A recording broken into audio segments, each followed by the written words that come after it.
बोलिए सत्यनारायण भगवान की जय। आप सभी को ज्येष्ठ पूर्णिमा की ढेरों शुभकामनाएं।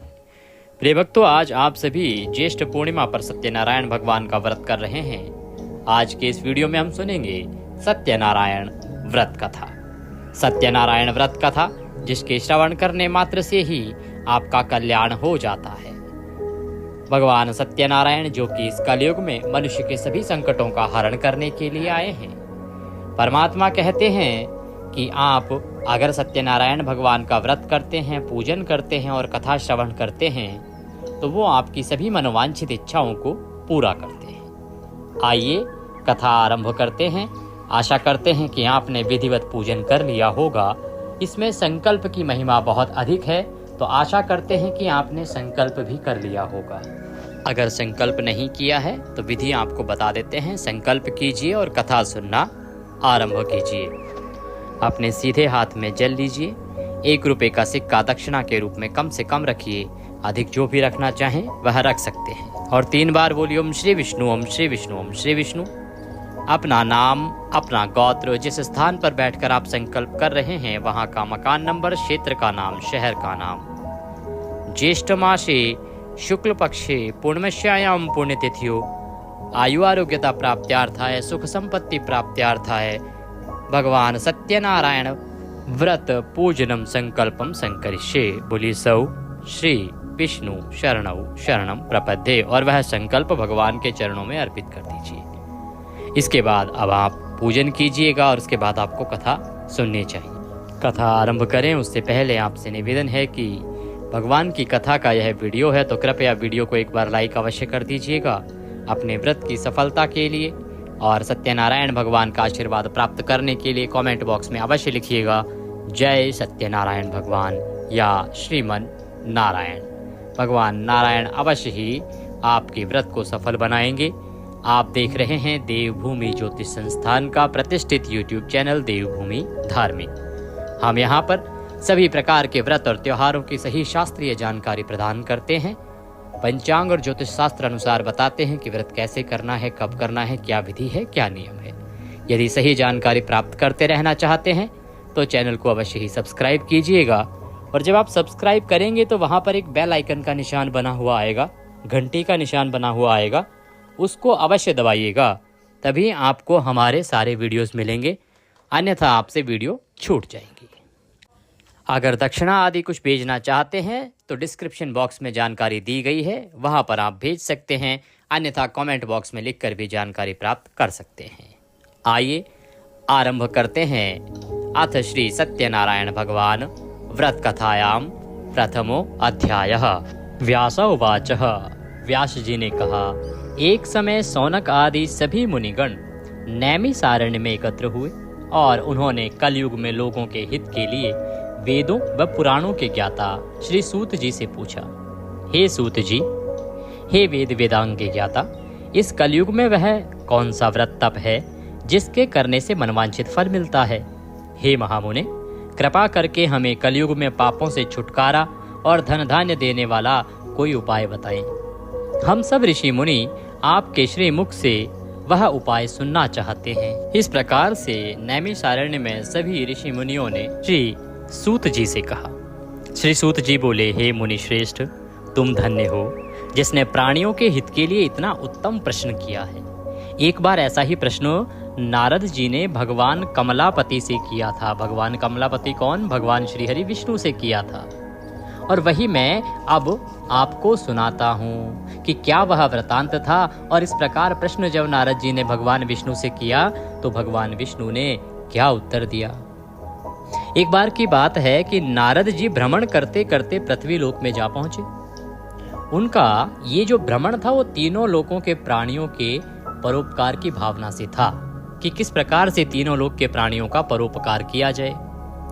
पृथ्वी लोक में जाकर उन्होंने देखा कि वहां लोग तरह तरह के कष्ट भोग रहे हैं। वे बार बार मृत्यु को प्राप्त होते हैं और हर बार विभिन्न योनियों में जन्म लेकर अपने कर्मों पापों का फल भोगते हैं।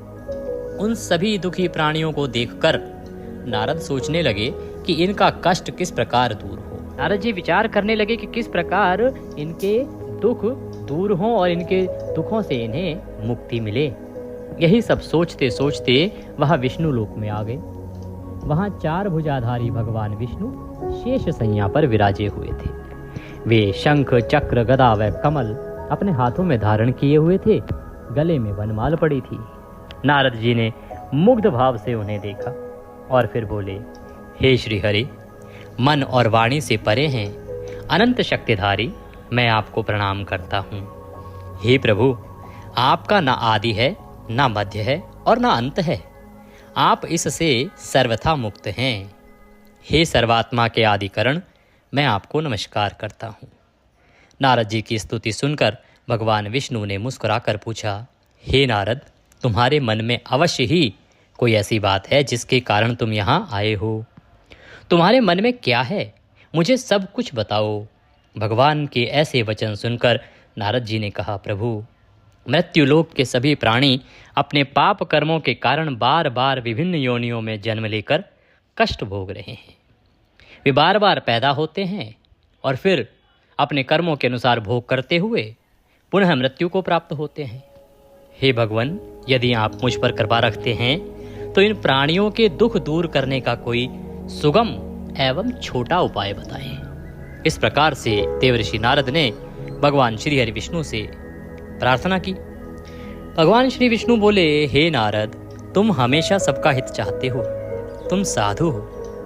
प्राणियों के कल्याण के लिए यह तुमने बड़ा ही उत्तम प्रश्न किया है। मैं तुम्हें बताता हूं कि किस व्रत को करने से व्यक्ति मोह से छूट जाता है। हे नारद, जो व्रत मैं तुम्हें बताने जा रहा हूं वह स्वर्ग और मृत्यु दोनों लोकों में दुर्लभ है। अर्थात ना तो स्वर्ग लोक में उसका कोई जानने वाला है और ना ही मृत्यु लोक अर्थात पृथ्वी लोक पे।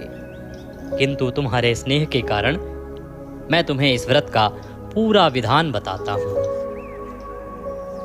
हे नारद, भगवान सत्यनारायण का विधि पूर्वक व्रत करने से तत्काल ही सुख प्राप्त होता है और अंत में प्राणी मोक्ष का अधिकारी हो जाता है। श्री विष्णु के मुख से ऐसे प्रीति युक्त वचन सुनकर नारद जी ने पूछा, प्रभु, इस व्रत के करने से क्या फल प्राप्त होता है, इसकी विधि और समय क्या है तथा इसे पहले किस किस ने किया है, कृपा करके यह सभी विस्तार पूर्वक बताएं।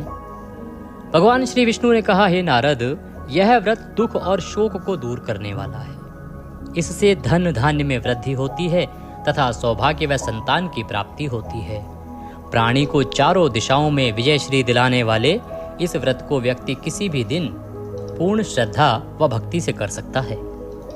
सायंकाल को धर्म में पूरी आस्था रखते हुए बंधु बांधवों सहित किसी ब्राह्मण के सहयोग से भगवान श्री सत्यनारायण जी का पूजन करना चाहिए। सवाया प्रसाद बनाना चाहिए। प्रसाद में केले का फल, घी, दूध व गेहूं का आटा लेना चाहिए। यदि गेहूं का आटा उपलब्ध ना हो तो चावल का आटा ले लें और उसमें शक्कर के स्थान पर गुड़ मिला लें। यह सब मिलाकर सवाया बना नैवेद्य भगवान को अर्पण करें। इसके बाद कथा सुनकर प्रसाद ग्रहण करना चाहिए तथा ब्राह्मणों को दक्षिणा देनी चाहिए। बंधु बांधवों सहित ब्राह्मणों को भोजन कराकर स्वयं भी भोजन करना चाहिए। प्रसाद आदि ग्रहण करने के बाद भजन कीर्तन करना चाहिए। फिर भगवान सत्यनारायण का स्मरण करते हुए सभी बंधु बांधव अपने घरों को प्रस्थान करें। इस प्रकार जो भी भगवान श्री सत्यनारायण जी का व्रत पूजन करता है उसकी सभी मनोकामनाएं अवश्य ही पूर्ण होती हैं। इस कलयुग में दुख एवं दरिद्रता से छुटकारा पाने का इससे छोटा कोई अन्य उपाय नहीं है। इति श्री स्कंद पुराणे रेवाखंडे सत्यनारायण व्रत कथायां प्रथमो अध्याय संपूर्णः। श्रीमन्नारायण नारायण नारायण भजमन्नारायण नारायण नारायण पापी तारायण तारायण तारायण श्रीमन्नारायण नारायण नारायण। बोलिए सत्यनारायण भगवान की जय। द्वितीय अध्याय प्रारंभ। दूसरा अध्याय आरंभ करते हैं तो सूत जी बोले, हे मुनीश्वर, पहले इस व्रत को किस किसने किया, अब मैं तुम्हें इस विषय में बताता हूँ। पहले सूत जी ने पहले अध्याय में आपने जाना कि जो देवर्षि नारद को भगवान श्री हरि विष्णु ने विधि बताई थी उसका वर्णन किया कि क्या इस व्रत की विधि है, कैसे करना चाहिए। अब सूत जी कहते हैं कि किस किस ने इसको किया, अब मैं इसका वर्णन करता हूँ, ये ध्यान से सुनो। बहुत ही रमणीय स्थल काशीपुरी में एक बड़ा ही निर्धन ब्राह्मण रहता था। वह भूख प्यास से दुखी यहाँ वहाँ भटक भिक्षा मांगकर अपना पेट भरता था। उस ब्राह्मण को दुखी देखकर ब्राह्मणों से प्यार करने वाले भगवान विष्णु बड़े व्यथित हुए। फिर एक दिन वे बूढ़े ब्राह्मण का वेश धारण कर पृथ्वी पर आकर उस ब्राह्मण से बोले, हे विप्र, तुम इतने दुखी होकर इस पृथ्वी पर क्यों भटक रहे हो? कृपा करके मुझको अपनी विपदा बताओ। तो वह ब्राह्मण बोला, हे बंधु, मैं अत्यंत ही निर्धन और दुखी हूँ। क्या आप इस निर्धनता से मुक्त होने का कोई उपाय जानते हैं? यदि जानते हैं तो कृपा करके मुझको बताएं। मैं उस उपाय को अवश्य ही करूँगा जिससे कि मुझे इस कष्टपूर्ण जीवन से मुक्ति मिले। बूढ़े ब्राह्मण ने कहा, सत्यनारायण स्वरूप भगवान विष्णु सबको मनचाहा फल देने वाले हैं। अतः हे विप्र, तुम उन्हीं का उत्तम व्रत व पूजन करो। भगवान सत्यनारायण का व्रत व पूजन करने से मनुष्य के सब दुख दूर हो जाते हैं। हे भगवान, गरीब ब्राह्मण ने कहा, कृपया मुझे इस व्रत का विधि विधान बताएं। आपके अनुसार मैं उत्तम फल प्रदान करने वाले इस व्रत को अवश्य ही करूंगा। बूढ़े ब्राह्मण वेशधारी भगवान विष्णु ने उस सत्यदेव भगवान के व्रत व पूजन का विधान बताया और अंतर ध्यान हो गए। निर्धन ब्राह्मण ने मन ही मन में संकल्प लिया कि वह बूढ़े ब्राह्मण द्वारा बताया गया व्रत अवश्य ही करेगा, और इन्हीं विचारों के कारण उसे रात भर नींद नहीं आई। दूसरे दिन वह इस संकल्प के साथ भिक्षाटन के लिए निकला कि आज जो कुछ भी भिक्षा में मिलेगा उससे मैं सत्यनारायण जी का व्रत पूजन करूंगा। उस दिन उसे भिक्षा में काफी द्रव्य प्राप्त हुआ। उसी से ब्राह्मण ने अपने बंधु बांधवों सहित श्री सत्यनारायण भगवान का व्रत किया। व्रत के प्रभाव और भगवान सत्यदेव की कृपा से वह संपत्तिवान हो गया। तब से उस ब्राह्मण ने प्रति माह व्रत रखना आरंभ कर दिया और अंत में सब पापों से मुक्त हो मोक्ष को प्राप्त हुआ। हे विप्रो, इस प्रकार पृथ्वी पर जो कोई भी श्रद्धा पूर्वक इस व्रत को करेगा उसके सभी दुख दूर होंगे। श्रीमन नारायण जी ने यही वचन नारद जी से कहे थे। अब आप लोग बताइए कि और क्या जानने की इच्छा है। तब ऋषिगणों ने पूछा, हे सूत जी, अब यह बताएं कि आगे चलकर ब्राह्मण के बाद किस किस ने इस व्रत को किया, यह जानने की हमारी प्रबल इच्छा है। सूत जी बोले, उस ब्राह्मण से सुनकर आगे यह व्रत किन किन लोगों ने किया यह भी ध्यानपूर्वक सुनो। वह ब्राह्मण धन धान्य से भरपूर होकर एक बार व्रत कर रहा था कि एक लकड़हारा वहां आ गया। लकड़ी का बोझ बाहर रखकर वह प्यास बुझाने के उद्देश्य से ब्राह्मण के घर में गया। वहां उसने ब्राह्मण को देखा जो अपने बंधु बांधवों सहित भगवान सत्यनारायण का व्रत और पूजन कर रहा था। वह सब देख लकड़हारे को बड़ी उत्सुकता हुई। उसने ब्राह्मण को प्रणाम किया और प्रणाम करके पूछा, हे प्रभु, हे ब्राह्मण देव, आप यह किसका पूजन कर रहे हैं और इस पूजन का क्या फल मिलता है? कृपा करके विस्तार पूर्वक मुझे बताएं। ब्राह्मण बोला, हे भाई लकड़हारे, यह हम भगवान सत्यनारायण का व्रत और पूजन कर रहे हैं। सत्यदेव भगवान का यह व्रत सभी मनोरथों को सिद्ध करने वाला और शुभ फलदायी है। उन्हीं की कृपा से मेरे घर में यह सब धन धान्य और सुख वैभव आया है। यह जानकर लकड़हारा बहुत प्रसन्न हुआ। वह प्रसाद ग्रहण करके तथा जल पीकर बाहर आया और अपना गट्ठर उठाकर लकड़ी बेचने के लिए शहर को चल दिया। रास्ते में चलते चलते उसने सोचा कि आज यह लकड़ियां बेचकर जो भी धन प्राप्त होगा उससे मैं भी भगवान सत्यनारायण का व्रत और पूजन करूंगा। यह संकल्प करके वह उस बस्ती की ओर चल दिया जहां नगर के सभी अमीर लोग रहते थे। भगवान सत्यनारायण की ऐसी कृपा हुई कि उस दिन उसे लकड़ियों के दूने दाम प्राप्त हुए। लकड़हारे ने प्रसन्न होकर पके केले, शक्कर, घी, दूध और गेहूं का आटा सवाया बनवाकर खरीद लिया और अपने घर की ओर चल पड़ा। लकड़हारे ने घर पहुंचकर अपने भाई बांधवों सहित विधि पूर्वक भगवान सत्यनारायण का पूजन व व्रत किया। व्रत के प्रभाव से वह पुत्रवान और धनवान बन गया।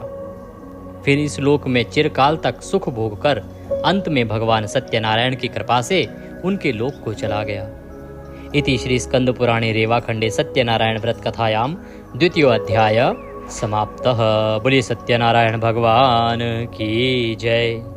श्रीमन्नारायण नारायण नारायण भजमन नारायण नारायण नारायण लक्ष्मी नारायण नारायण नारायण श्रीमन्नारायण नारायण नारायण।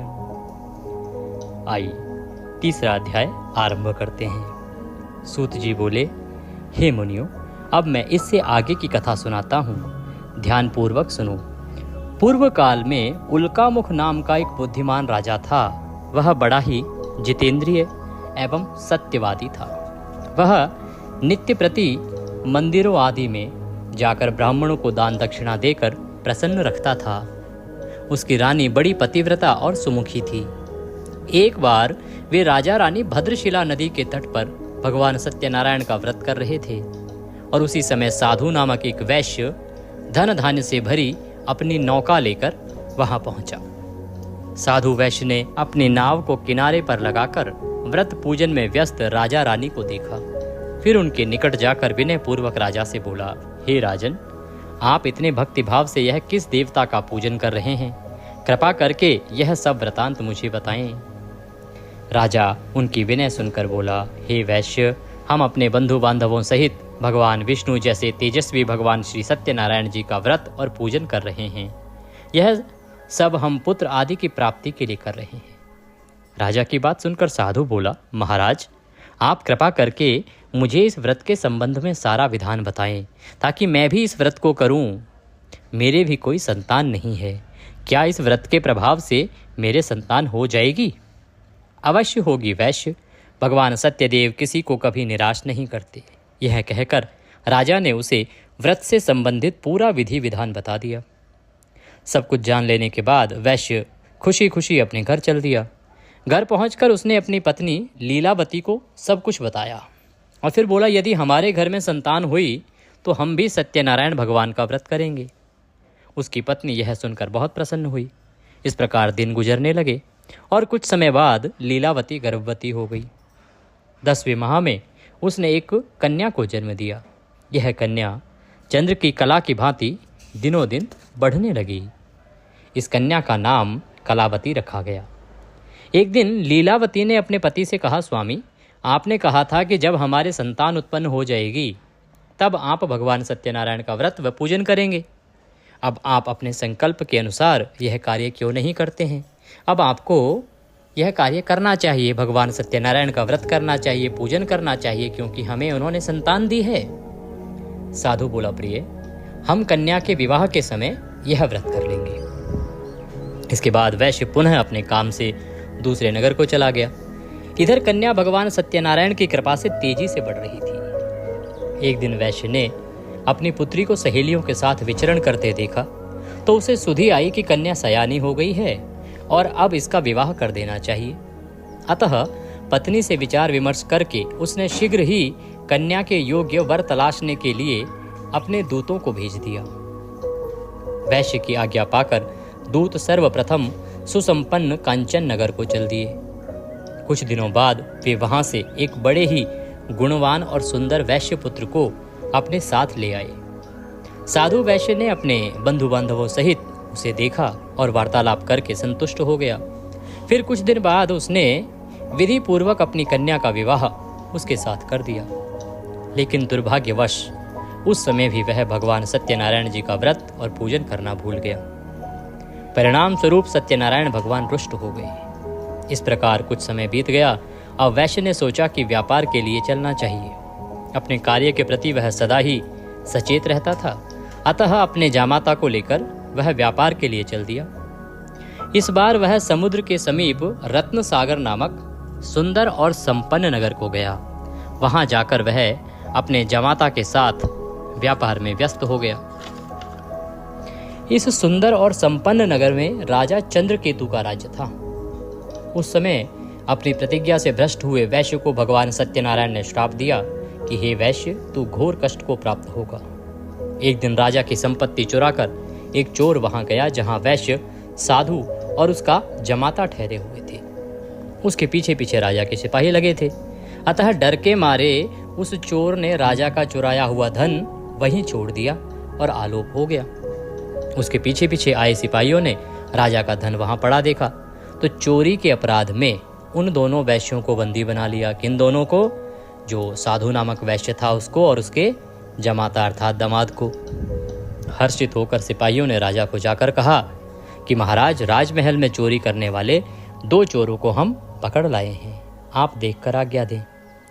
राजा ने बिना कुछ देखे भाले और विचार किए ही आज्ञा दी कि इन दोनों को बंदी गृह में डाल दिया जाए। भगवान श्री सत्यनारायण जी की माया से किसी ने भी उनकी बात नहीं सुनी। राजा चंद्रकेतु की आज्ञा से उनका सारा धन भी छीन लिया गया। उधर भगवान के श्राप के कारण वैश्य की पत्नी भी बहुत दुखी हो गई।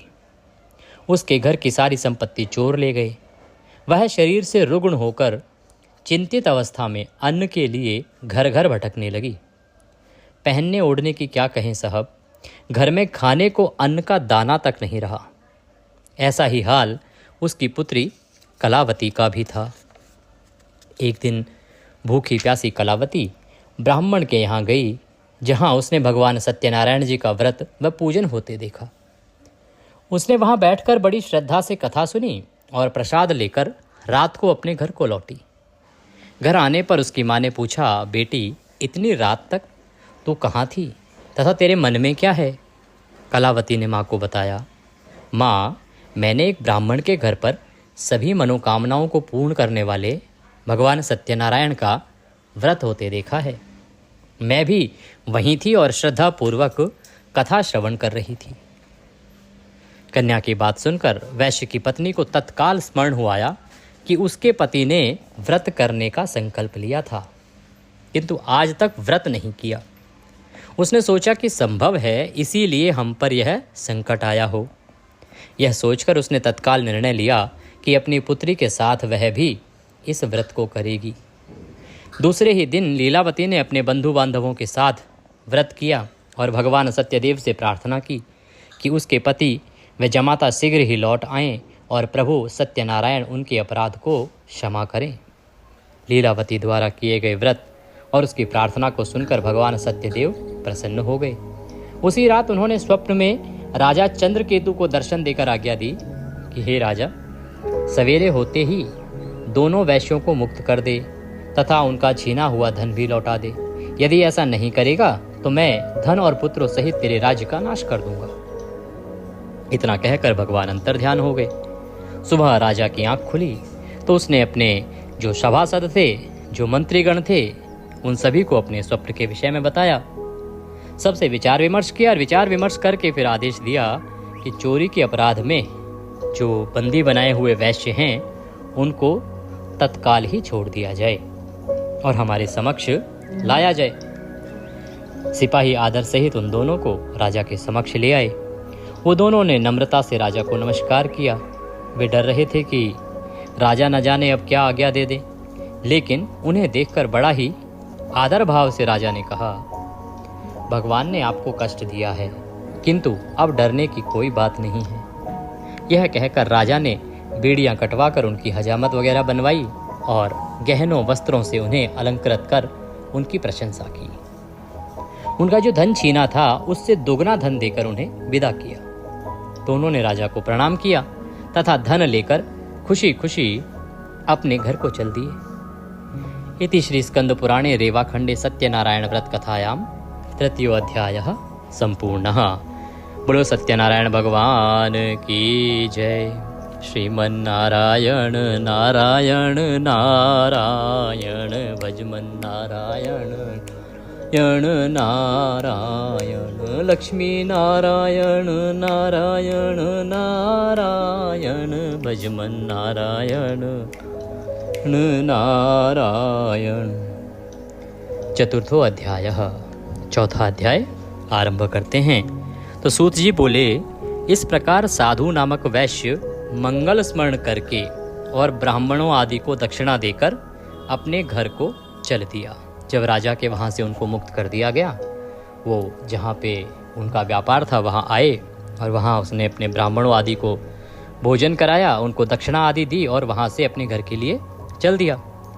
अभी वो कुछ ही दूरी पर आया था कि भगवान सत्यनारायण ने साधु वैश्य की मनोवृत्ति जानने के उद्देश्य से दंडी का वेश धारण कर उससे पूछा, हे वैश्य, तेरी नाव में क्या है? अभी वो बहुत दूर आया नहीं था, थोड़ी ही दूर पर आया था, तो भगवान ने सोचा कि इसकी मनोदशा अभी कैसी है, कुछ सही हुआ भी है कि नहीं, चलो परीक्षा ली जाए। तो इसलिए भगवान एक दंडी का रूप धारण करके उसके पास आए और बोले कि वैश्य, तेरी नाव में क्या है? धन के मद में चूर वैश्य ने कहा, हे दंडी स्वामी, क्या तुम्हें मुद्रा चाहिए? अरे मेरी नाव में तो बेलपत्र भरे पड़े हैं। वैश्य के ऐसे निष्ठुर वचन सुनकर दंडी वेशधारी भगवान सत्यनारायण ने कहा, हे वैश्य, तुम्हारा कथन सत्य हो। जैसे ही भगवान ने ये कहा, इतना कहकर दंडी स्वामी वैश्य के पास से हटकर कुछ दूर समुद्र के किनारे जाकर बैठ गए। दंडी के जाने के बाद साधु ने महसूस किया कि जो उसकी नाव है वो काफ़ी हल्की हो गई है और कुछ फूली हुई लग रही है। वह बहुत ही चकित हुआ और कपड़ा हटाकर देखा तो धन के स्थान पर बेलपत्र देखकर उसे मूर्छा आ गई। उसके जामाता ने उसे संभाला और जल आदि छिड़क कर होश में लाया। होश में आने पर वह अपने धन के लिए विलाप करने लगा। तब उसके दामाद ने कहा, इस प्रकार शोक क्यों करते हैं? यह उस दंडी स्वामी का श्राप है। वह दंडी सर्वसमर्थ है, इसमें कोई संशय नहीं है। उनकी शरण में चलिए, वहां जाने पर ही मनवांछित फल प्राप्त होगा। दामाद का कहना मानकर वैश्य दंडी स्वामी की शरण में गया और प्रणाम कर आदर पूर्वक बोला, हे प्रभु, मैंने जो कुछ भी आपसे कहा था उसके लिए मुझे क्षमा कर दें। ऐसा कहते समय वह महाशोक में व्याकुल हो उठा। वैश्य को रोते देखकर दंडी स्वामी ने कहा, रो मत। सुनो साधु, तुम मेरी पूजा से विमुख हुए हो। हे कुबुद्धि, इसीलिए मेरी आज्ञा से ही तू बार बार दुख भोग रहा है। अब वैश्य को सारी बात समझ में आ गई। वह विनती करते हुए बोला, हे प्रभु, आपकी माया को तो ब्रह्म आदि भी नहीं समझ सके, फिर मैं भला आपकी लीला को कैसे समझ सकता हूँ? ब्रह्म आदि भी आपके अद्भुत रूप व गुणों को नहीं जानते। हे भगवान, मुझ पर प्रसन्न हो। मैं माया से भ्रमित मूढ़ बुद्धि आपको कैसे पहचान सकता हूँ? मैं अपनी सामर्थ्य अनुसार आपकी पूजा करूँगा, कृपया आप प्रसन्न हो। हे प्रभु, मेरा धन जैसा पहले था वैसा ही कर दें, मैं आपकी शरण में हूँ, मेरी रक्षा करें। वैश्य के ऐसे भक्ति युक्त वचनों को सुनकर भगवान सत्यनारायण प्रसन्न हुए और वैश्य को मन चाहा वर देकर अंतर्ध्यान हो गए। तब वैश्य अपनी नाव पर आया तो उसने उसे धन से भरा पाया। वह बोला, भगवान, सत्यदेव की कृपा से मेरी मनोकामना पूर्ण हुई है। फिर उसने अपने जमाता और साथियों सहित भगवान सत्यनारायण की पूजा की। भगवान सत्यदेव की कृपा पाकर साधु बहुत प्रसन्न हुआ। फिर नाव द्वारा अपने देश को चल दिया। अपने नगर के तट पर पहुंचकर उसने एक दूत को अपने घर भेजा। दूत ने साधु वैश्य के घर जाकर बताया कि आपके पति व जमाता सकुशल लौट आए हैं। यह जानकर वैश्य की पत्नी लीलावती अति प्रसन्न हुई। उस समय वह पुत्री के साथ भगवान सत्यनारायण की कथा व पूजन कर रही थी। कथा समाप्त कर उसने प्रसाद ग्रहण किया और अपनी पुत्री से बोली कि बेटी, मैं जाकर तेरे पिता को देखती हूँ, तू प्रसाद आदि ग्रहण करके आ जाना। ये कहकर वह चली गई। कन्या ने काम समाप्त किया और बिना प्रसाद व चरणामृत ग्रहण किए ही वह अपने पति से मिलने के लिए चल दी। प्रसाद ग्रहण न करके वह पति के पास पहुंची। इस प्रकार प्रसाद का अपमान करते देख भगवान सत्यदेव रुष्ट हो गए। उन्होंने उसके पति तथा धन से भरी नाव को जल में डुबो दिया। यह देखकर कन्या को बड़ा दुख हुआ और वह चक्कर खाकर भूमि पर गिर पड़ी। नाव को डूबते तथा कन्या को मूर्छित देखकर साधु को बड़ा आश्चर्य हुआ। मल्लाह भी अचरज करने लगे। लीलावती बेटी को ऐसी हालत में देखकर बड़ी व्याकुल हुई और अपने पति से बोली, हे स्वामी, नाव सहित जमाता कहाँ और कैसे गायब हो गए? मुझे तो लगता है कि यह अवश्य ही किसी देवता का कोप है। आखिर भगवान सत्यनारायण की लीला को कौन समझ सका है? यह कहकर वह पुत्री के साथ विलाप करने लगी। उसकी पुत्री ने कहा कि वह भी अब अपने पति के वियोग में यहीं जल समाधि ले लेगी। यह देखकर वैश्य बहुत दुखी हुआ। उसे समझते देर नहीं लगी कि यह सब भगवान सत्यदेव के कुपित हो जाने के कारण ही हुआ है। पुत्री या पत्नी से अवश्य ही कोई भूल हुई है। आखिर उनकी माया को कौन समझ सकता है? मैं स्वयं उनकी माया से मोहित हूँ। उसने उन्हें अपने पास बुलाकर अपनी शंका व्यक्त की और बोला, मैं विधि विधान से भगवान सत्यनारायण का पूजन करूंगा, वे मेरी पुत्री को क्षमा करें। वह बार बार भगवान से क्षमा याचना करने लगा तो भगवान सत्यदेव उस पर प्रसन्न हो गए। तभी आकाशवाणी हुई, हे साधु, तेरी पुत्री मेरा प्रसाद छोड़कर अपने पति को देखने आई थी। इसी कारण इसका पति नौका सहित अदृश्य हो गया है। यदि यह घर जाकर प्रसाद ग्रहण करके आए तो इसका पति इसे अवश्य ही मिल जाएगा, इसमें कोई संदेह नहीं है। वैश्य की पुत्री ने भी यह आकाशवाणी सुनी। वह तत्काल घर गई और प्रसाद ग्रहण किया। जब कन्या लौटकर आई तो उसका पति सही सलामत वहां उपस्थित था। यह देखकर वह बहुत प्रसन्न हुई और पिता से बोली, हे पिताजी, अब घर को चलिए, अब क्या देर है। हे बेटी, हमें भगवान सत्यदेव का पूजन करना है। ये कहकर साधु ने सबके साथ मिलकर भगवान सत्यनारायण की कथा व पूजन किया। फिर अपने बंधु बांधवों व जमाता सहित घर आया। उस दिन के बाद से वह प्रत्येक पूर्णिमा व संक्रांति को भगवान सत्यनारायण का पूजन करते हुए अनेक सुख भोगता हुआ अंत में भगवान सत्यनारायण के वैकुंठ लोक को चला गया, जो देवताओं के लिए भी दुर्लभ तथा जहां सत्य रज तम तीनों गुण अप्रभावी रहते हैं। इति श्री स्कंद पुराणे रेवाखंडे सत्यनारायण व्रत कथायां चतुर्थो अध्यायः समाप्तः। बोलो सत्यनारायण भगवान की जय। श्रीमन्नारायण नारायण नारायण, भजमन नारायण नारायण नारायण, लक्ष्मी नारायण नारायण नारायण, श्रीमन्नारायण नारायण नारायण। आइए 5वां अध्याय आरंभ करते हैं। सूत जी ने कहा, हे मुनिगणों, अब मैं तुम्हें इससे आगे की कथा सुनाता हूँ। तुंगध्वज नामक एक राजा था जो अपनी प्रजा का संतान की भांति पालन करता था, किंतु भगवान सत्यनारायण का प्रसाद न लेने से उसे बहुत कष्ट उठाने पड़े। एक दिन राजा शिकार खेलने के लिए वन में गया, जहां उसने बहुत से जीवों का शिकार किया। वहीं एक वट वृक्ष के नीचे उसने कुछ ग्वालों को भगवान सत्यनारायण का पूजन करते हुए देखा, किंतु गर्व के कारण वह ना तो पूजन स्थल तक गया और ना ही भगवान को प्रणाम किया। फिर भी ग्वालवाल प्रसाद लेकर राजा के पास गए। प्रसाद राजा के समीप रखकर वे पूजन स्थल को लौट गए। राजा ने प्रसाद की ओर देखा भी नहीं, जिसके कारण उसे बड़ा ही दुख भोगना पड़ा। उसके 100 पुत्र, धन धान्य व राज्य सभी कुछ नष्ट हो गए। अतः राजा वहीं पहुंचा जहां भगवान सत्यदेव का पूजन हो रहा था। वहां जाकर राजा ने अपने जो ग्वालवाल थे उनके संग में भगवान सत्यनारायण का पूजन किया और क्षमा याचना की। इससे भगवान सत्यनारायण प्रसन्न हो गए। उनकी कृपा से उसे पुत्र आदि सब कुछ पुनः प्राप्त हो गया। फिर इस जीवन में सुख भोग कर अंत में वह सत्यनारायण भगवान के लोक को चला गया। इस परम दुर्लभ सत्यनारायण व्रत को जो भी धारण करता है तथा इसकी फलदायी कथा को भक्ति पूर्वक सुनता है, उसे श्री सत्यनारायण की कृपा से भरपूर धन धान्य आदि प्राप्त होते हैं। दरिद्र धन पाते हैं, बंदी बंधनों से मुक्त हो जाते हैं, भयग्रस्त का भय मिट जाता है। यह निसंदेह सत्य है। इस कथा व व्रत के प्रभाव से व्यक्ति जीवन भर सुख भोग कर अंत में सत्यलोक को पाता है। हे विप्रो, यह मैंने सत्यनारायण व्रत की कथा कही। इसके प्रभाव से व्यक्ति सब बंधनों से मुक्त हो जाता है। यह व्रत पूजन कलयुग में विशेष फलदायी है। भगवान सत्यनारायण अलग अलग समय में अलग अलग रूप धारण करके अपने भक्तों को सुख पहुंचाते हैं। कोई उन्हें काल कहता है, कोई ईश्वर कहता है, कोई सत्यदेव तो कोई सत्यनारायण। अनेक रूप धरकर भी वे मनचाहा फल देने वाले हैं। कलयुग में सत्यव्रत रूपी सनातन सत्यनारायण ही होंगे। सभी को मनचाहा फल देने के लिए भगवान विष्णु ने सत्यनारायण का रूप धर लिया है। हे मुनिगण, जो इस कथा का नित्य पाठ करेंगे अथवा सुनेंगे, श्री सत्यनारायण की कृपा से उनके समस्त पाप नष्ट हो जाएंगे। सूत जी बोले, हे मुनीश्वरों, जिन्होंने सत्यनारायण का व्रत पहले किया था उनके अगले जन्म की कथा कहता हूँ, सुनो।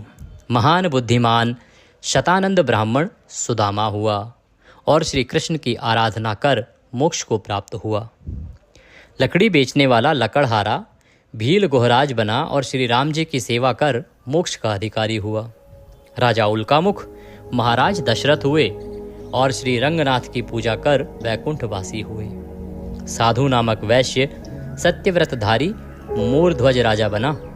वह आधा शरीर आरे से चीर कर दान कर देने से कारण मोक्ष को प्राप्त हुआ। राजा तुंगध्वज स्वयंभू मनु हुए।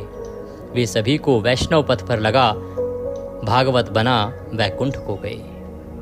इति श्री स्कंद पुराणे रेवाखंडे सत्यनारायण व्रत कथायां पंचमो अध्यायः समाप्तः। बोलो सत्यनारायण भगवान की जय।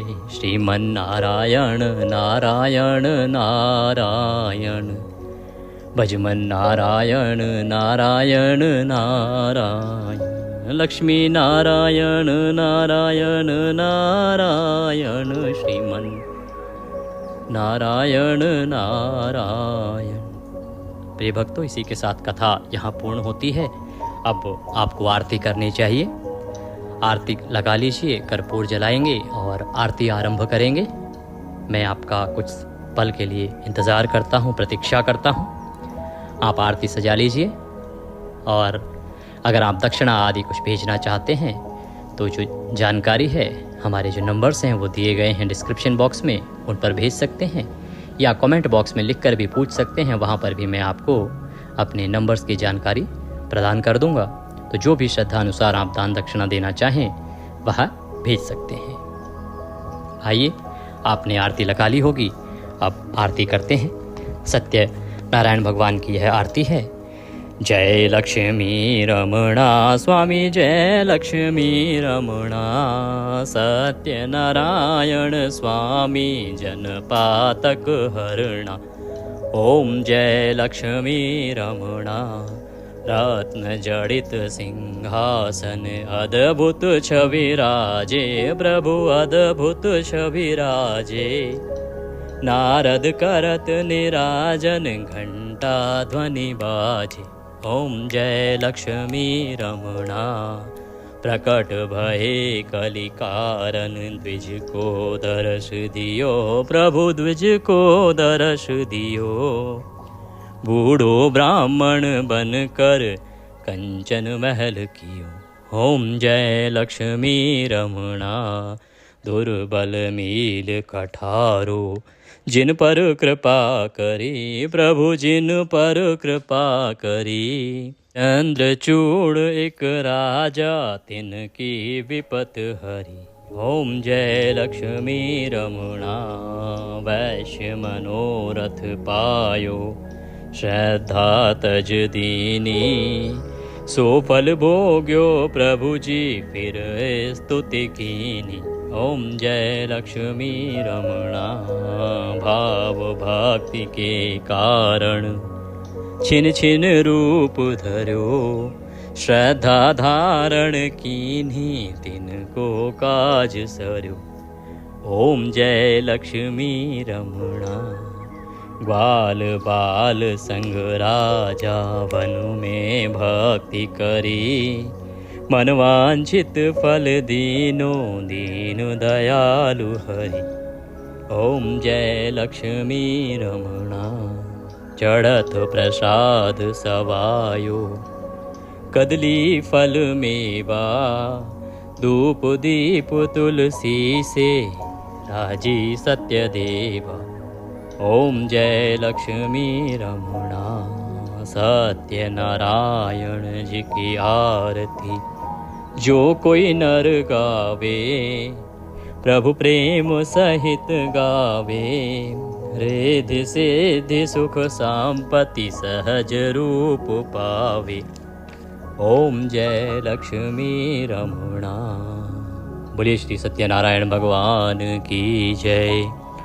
ओम त्वमेव माता च पिता त्वमेव, त्वमेव बन्धुश्च सखा त्वमेव, त्वमेव विद्या श्रवणं त्वमेव, त्वमेव देवं मम देवदेव। मंत्रहीनं क्रियाहीनं भक्तिहीनं सुरेश्वर, यत् पूजितं मया देवो परिपूर्णं तदस्तु मे। यदक्षरपदभ्रष्टं मात्राहीनं च यद्भवे, तत्सर्वक्षम्यतां देवो प्रसीदाय परमेश्वरी। अब भगवान को पहले आरती दें, पहले शीतलीकरण करें आचमनी से। 3 बार जल घुमाएं और छोड़ दें। फिर भगवान को आरती दें। उसके बाद सबको जल के छींटे दे के और स्वयं आरती लें। अगर पारिवारिक जन भी आपके साथ पूजन कर रहे हैं तो उन सबको भी आरती दें। तदोपरांत भगवान का भोग लगाएंगे। पंजीरी, केले और पंचामृत के साथ तुलसी का पत्ता उसमें अवश्य रखिएगा। भोग लगाने के बाद प्रसाद बंधु बांधवों में वितरित करेंगे और आप भी आहार ग्रहण करने से पहले सर्वप्रथम भगवान का प्रसाद ही ग्रहण करेंगे। आप पूर्णिमा मना रहे हैं 12 मई को।